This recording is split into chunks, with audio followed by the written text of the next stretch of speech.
Hi guys. Okay, so in this session, we are going to talk a bit about heart failure. Right. So we're going to discuss this from the perspective of a case. Right. So just like how you guys would see it in your clinical prac. So we're going to pretend as if you have just arrived at a station and this is what your examiner has said to you and your understanding. So I'm going to be you and what you should be thinking and everything that you think you will say because this is a point in your practical exam, right? So you need to be talking non-stop for the full 8 minute period. Sorry, 5 minutes. Right. So let's start. You have got a 50-year-old man, right? And he has just presented with chest pain.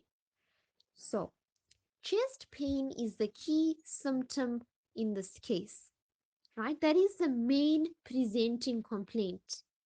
So, remember, whenever you are doing a case, you need to establish what is the main presenting complaint and what are the patient's additional complaints and associated symptoms. Right. So, now we are going to learn how to analyze this pain. So if you are referring to tallies, it should be, I'm not sure exactly, but it's right at the front in terms of the history taking of CVS. You will find a table there that is explaining it. So let me give you guys some sort of an understanding about this. So you will say to the examiner, so firstly, I will ask the patient about the onset of the pain. So very similar to what we had discussed in first year. But remember, in clinical exam, you are not following a routine. So they're not testing your ability to sort of ask questions and get answers. They are testing your ability to ask questions. It's going to be relevant to the diagnosis. So you're not going to ask everything, right? So the patient presented with chest pain, you're asking about onset. Why? A, if it was onset with exertion, then this pain is angina. So take note of that. Any pain that comes on with exertion, chest pain with exertion, number one, you think angina, right? Number two, if the pain occurred when the patient was at rest, you will think number one, myocardial infarction, right? So are we clear on that? Analyzing chest pain. So this is actually what you will be saying to the examiner. Next, you will ask the patient to describe the pain, the character of the pain. Right. So if the patient says that it feels like it's a dull, heavy pain, you're thinking angina, right? If the patient tells you that it was an extremely severe, unbearable, sort of even a crushing pain, you're thinking more towards myocardial infarction. If the patient tells you that this was a burning pain, you're thinking more about GERD, gastroesophageal reflux disease. Right. These are the key things that you need to know. So we asked about the onset of the pain, and whatever I'm telling you guys, this is what you need to be saying out loud because this is your thinking. You need to train your thinking in order for you to be leaning towards diagnoses. Can you see what we're doing? We're thinking about the answer in terms of what could the patient possibly be having. So we're not just asking a question, but we don't know how to interpret the answer. That is a mistake that we often make, right? So we asked about the onset of the pain and we asked about the character of the pain. Next, you're asking about relieving factors, right? So you will ask the patient, is the pain relieved with rest? Okay. If the patient says yes, it's relieved with rest, then that's angina. If it is not relieved with rest, it's myocardial infarction. Now, the understanding about this, the picture that you need to think about is if the patient is having a heart attack, which is a myocardial infarction, it is a very, very severe pain, right? It's unbearable. It could be described as dull or heavy, even. So it's quite close to angina.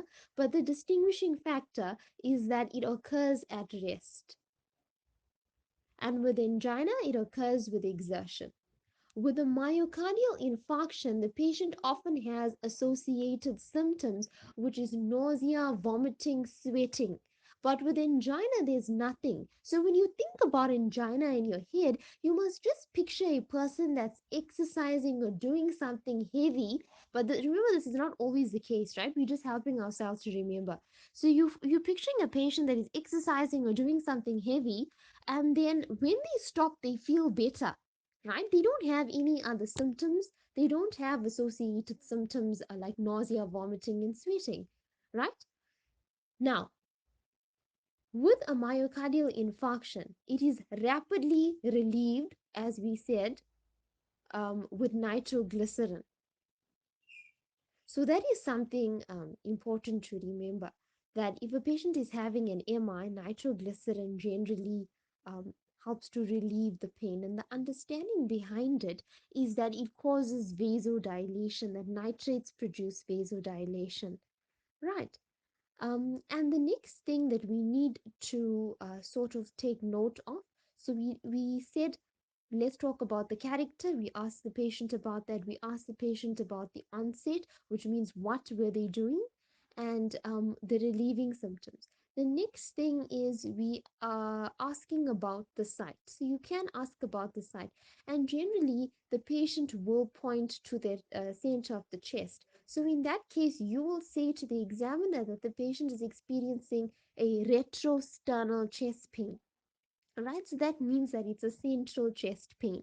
So can you see that chest pain takes up so much of time, that in one history taking, if you are able to correctly talk about the chest pain, you've already killed it. You already got most of the job done, because in terms of diagnosing angina and MI, most of the information that you are getting is based on chest pain.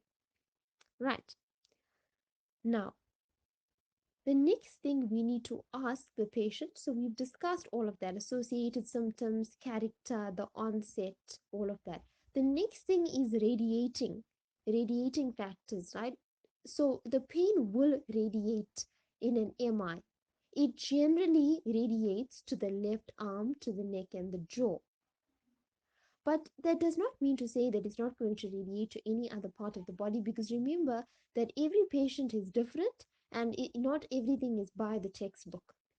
But the key thing to note is that with MI, pain radiates.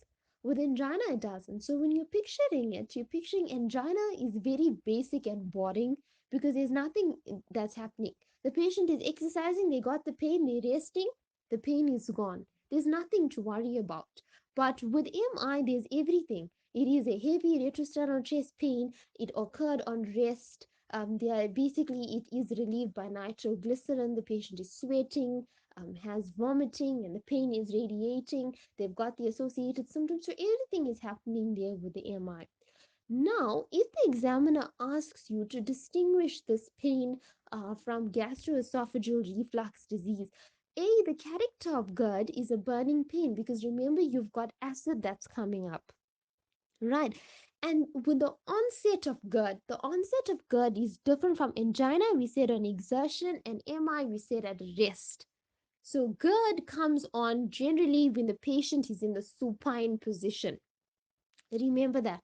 So a patient that is having gastroesophageal reflux disease, the reason why is when you're in the supine position now, because when you are standing up, gravity is keeping the acid down.